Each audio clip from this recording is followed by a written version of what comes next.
Hello दोस्तों। आज मैं आपके लिए एक बहुत अच्छी प्रेमचंद द्वारा रचित पूस की रात की कहानी लेकर आई हूँ। ये कहानी प्रेमचंद जी के द्वारा रचित है और आइए शुरू करते हैं आज की कहानी। और अगर आज की कहानी आपको पसंद आती है तो लाइक कर दें और चैनल को सब्सक्राइब भी कर दें।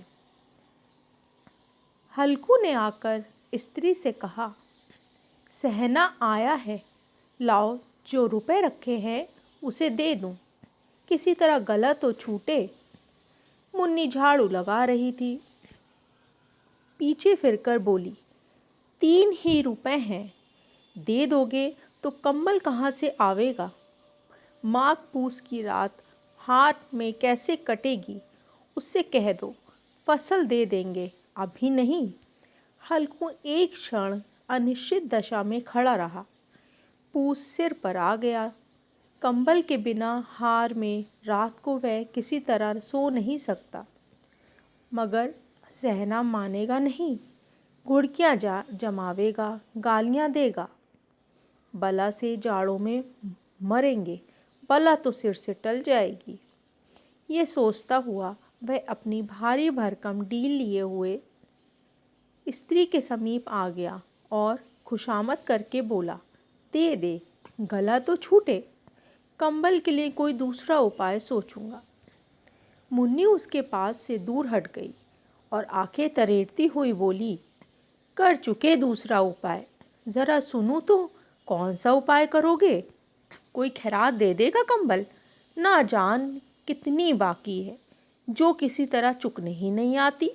मैं कहती हूँ, तुम क्यों नहीं खेती छोड़ देते, मर मर कर काम करो, उपज हो तो बाकी दे दो, चलो छुट्टी हुई। बाकी चुकाने के लिए तो हमारा जन्म हुआ है, पेट के लिए मजूरी करो, ऐसी खेती से भा जाए। मैं रुपए ना दूंगी, ना दूंगी। हल्कू उदास होकर बोला, तो क्या गाली खाऊं। मुन्नी ने तड़प कर कहा, गाली क्यों देगा, क्या उसका राज है। मगर यह कहने के साथ ही उसकी तनी हुई भौहें ढीली पड़ गईं। हल्कू के उस वाक्य में जो कठोर सत्य था, वह मानो एक भीषण जंतु की भांति उसे घूर रहा था। उसने जाके आले पर से रुपए निकाले और लाकर हल्कू के हाथ पर रख दिए। फिर बोली, तुम छोड़ दो अब से खेती, मजूरी में सुख से एक रोटी तो खाने को मिलेगी, किसी की धौंस तो ना रहेगी। अच्छी खेती है, मजूरी करके लाओ, वह भी उसी में झोंक दो, उस पर धौंस। हल्कू ने रुपए लिए और इस तरह बाहर चला, मानो अपना हृदय निकाल कर देने जा रहा हो। उसने मजूरी से एक एक पैसा काट काट कर 3 रुपए कंबल के लिए जमा किए थे। वह आज निकले जा रहे थे। एक एक पग के साथ उसका मस्तक पानी दीनता के भाव से दबा जा रहा था। पूस की अंधेरी रात, आकाश पर तारे भी ठिठुरते हुए मालूम होते थे। हल्कू अपने खेत से किनारे ऊख के पत्तों की एक छतरी के नीचे बांस के खटाले पर अपनी पुरानी गाड़ी की चादर ओढ़े पड़ा काँप रहा था। खाट के नीचे उसका संगी कुत्ता जबरा पेट में मुंह डाले सर्दी से कूकू कर रहा था। 2 में से एक को भी नींद नहीं आ रही थी।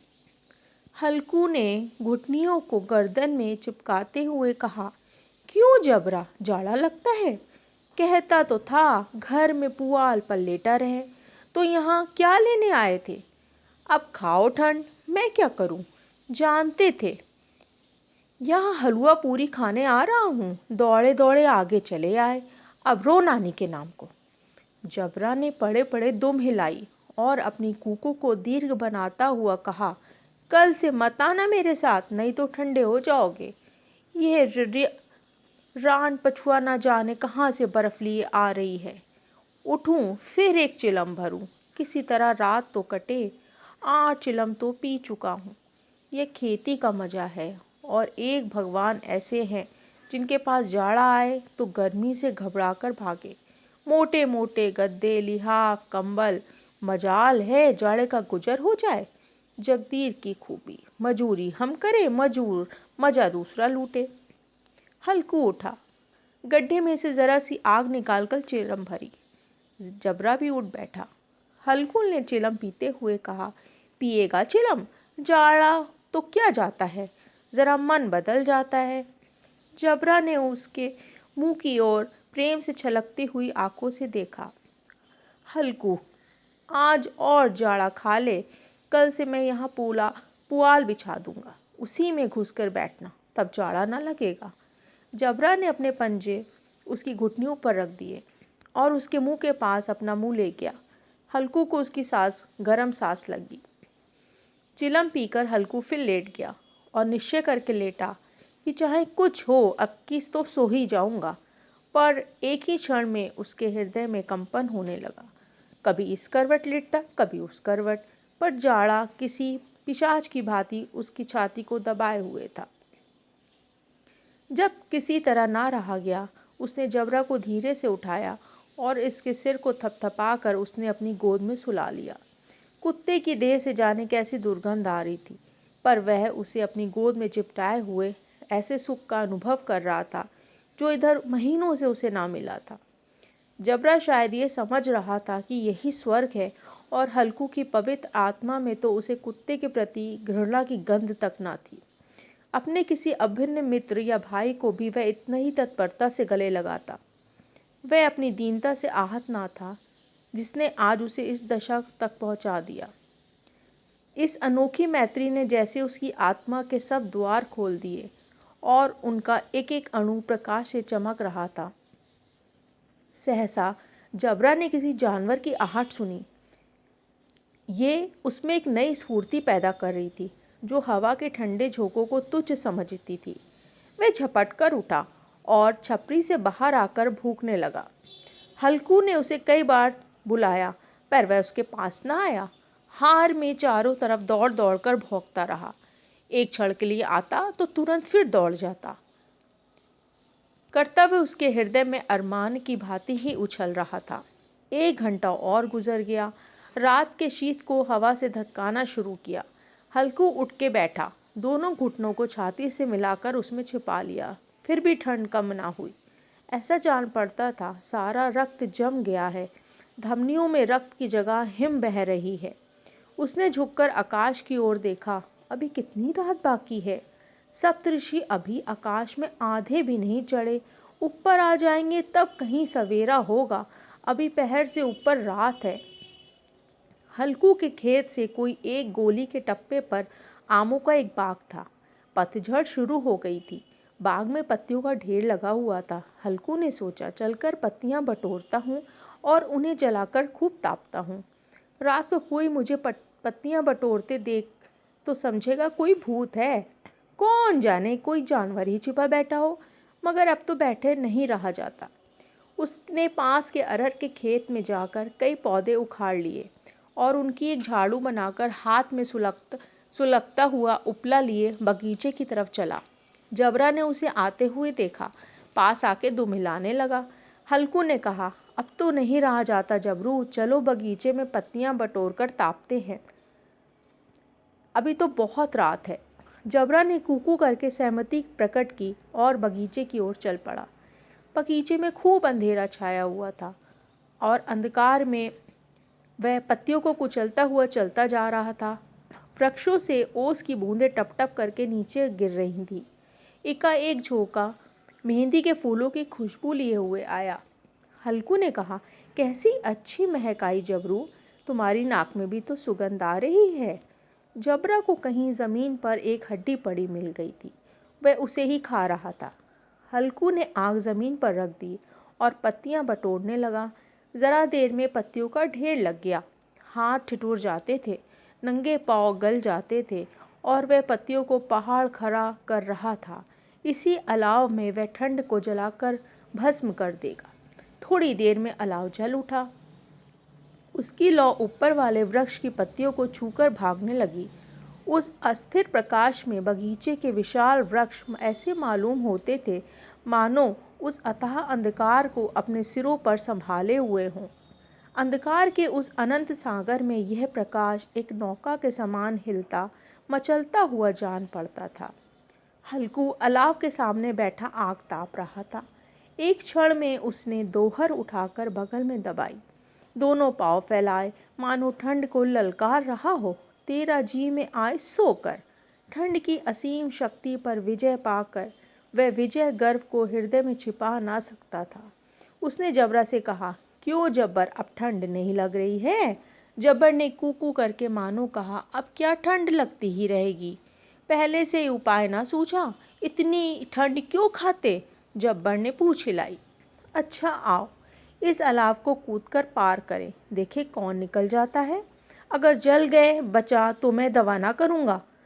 जब्बर ने उस अग्नि राशि की ओर कातर नेत्रों से देखा। मुन्नी से कल ना कह देना नहीं लड़ाई करेगी। यह कहता हुआ वह उछला और उस अलाव के ऊपर से निकल गया। पैरों में ज़रा लपट लगी, पर वह कोई बात ना थी। जबरा आग के इर्द गिर्द घूमकर उसके पास खड़ा हुआ। हल्कू ने कहा, चलो चलो, इसकी सही नहीं, ऊपर से कूद कर आओ। फिर वह कूदा और अलाव के इस पार आ गया। पत्तियां अब तक जल चुकी थीं। बगीचे में फिर अंधेरा छा गया था। राख के नीचे कुछ कुछ आग बाकी थी, जो हवा का झोंका आने पर ज़रा जाग उठती थी, पर एक क्षण में फिर आग बंद करती थी।